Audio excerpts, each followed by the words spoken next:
नमस्कार दोस्तों, आप देख रहे हैं UP news live update channel में देश दुनिया की खबरें। हमारी वीडियो कहां से देख रहे हैं कमेंट में जरूर बताइए और चैनल को शेयर और सब्सक्राइब जरूर करें। चलिए बढ़ते हैं पहली खबर की ओर। 22 साल की उम्र में 3 शादियां, 7 बच्चों का पिता और चौथी शादी की चाह, यही लालच एक महिला की मौत की वजह बन गया। आरोपी युवक अपनी तीसरी पत्नी से पीछा छुड़ाना चाहता था जो उस समय गर्भवती थी। आरोप है कि चौथी शादी के रास्ते में बाधा मानकर उसने गर्भवती पत्नी की हत्या कर दी। घटना के बाद इलाके में सनसनी फैल गई। पुलिस ने मामला दर्ज कर आरोपी को हिरासत में ले लिया है और जांच जारी है। शुरुआती पूछताछ में पारिवारिक विवाद और अवैध संबंधों की बात सामने आई है। यह मामला समाज में बढ़ती आपराधिक प्रवृत्ति पर गंभीर सवाल खड़े करता है।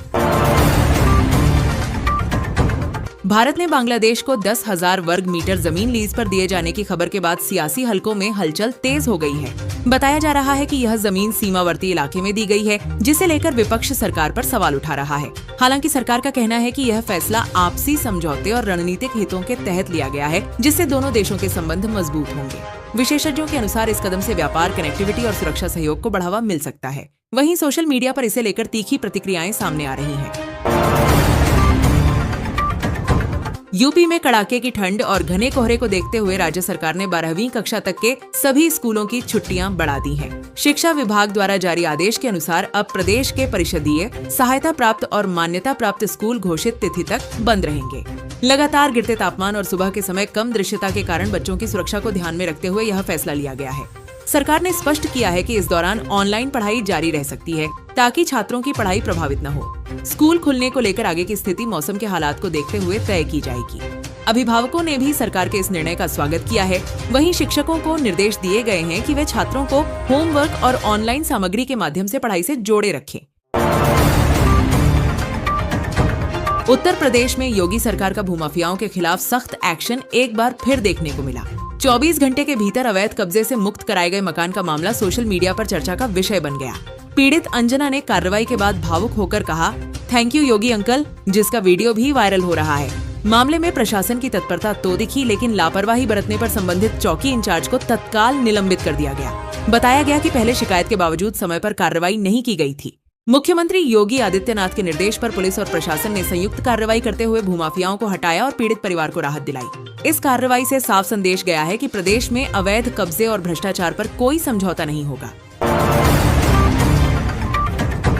सिल्वर प्राइस, चांदी के भाव औंधे मुंह गिर गए हैं और एक ही दिन में अब तक की सबसे बड़ी गिरावट दर्ज की गई। अंतर्राष्ट्रीय बाजार में कमजोर मांग, डॉलर की मजबूती और मुनाफा वसूली के दबाव का असर घरेलू बाजार पर साफ दिखाई दिया। निवेशकों में अनिश्चितता बढ़ने से बिकवाली तेज हुई, जिससे चांदी के दाम तेजी से फिसले। विशेषज्ञों के अनुसार हालिया उछाल के बाद करेक्शन स्वाभाविक था, लेकिन गिरावट की रफ्तार ने बाजार को चौंका दिया। औद्योगिक मांग को लेकर भी आशंकाएं बनी हुई हैं, जिसका दबाव कीमतों पर पड़ा। आने वाले दिनों में वैश्विक संकेतों, ब्याज दरों और डॉलर इंडेक्स की चाल से चांदी की दिशा तय होगी। निवेशकों को फिलहाल सतर्क रहने की सलाह दी जा रही। पाकिस्तान को उखाड़ फेंको, हम भारत के साथ हैं। यह तीखा और भावनात्मक संदेश भारत के विदेश मंत्री डॉक्टर एस जयशंकर को लिखे गए एक ओपन लेटर में सामने आया है।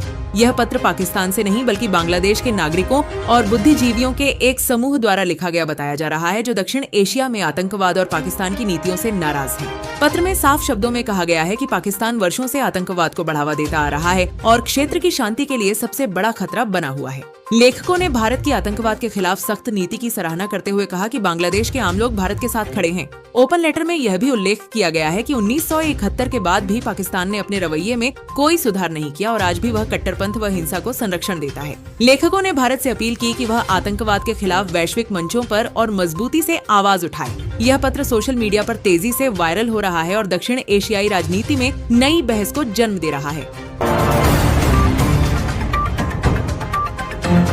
खौफनाक भिड़ंत का यह मामला जिसने भी देखा उसकी सांसें थम गईं। सामने फन फैलाए जहरीला सांप था, लेकिन युवक के चेहरे पर डर की जगह हैरानी और आत्मविश्वास साफ दिख रहा था। अचानक सांप ने हमला करने की कोशिश की, मगर युवक टस से मस नहीं हुआ। पलक झपकते ही उसने एक हाथ से सांप को काबू में कर लिया। प्रत्यक्षदर्शियों के अनुसार यह घटना एक ग्रामीण इलाके की है, जहां सांप अचानक आबादी वाले क्षेत्र में घुस आया था।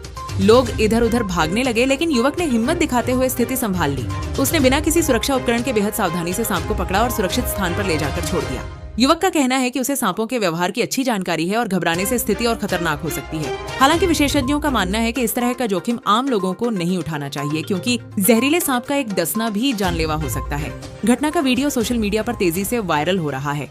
लोग युवक की बहादुरी की तारीफ कर रहे हैं, वहीं कई लोग इसे खतरनाक स्टंट बताकर सावधानी बरतने की सलाह भी दे रहे हैं।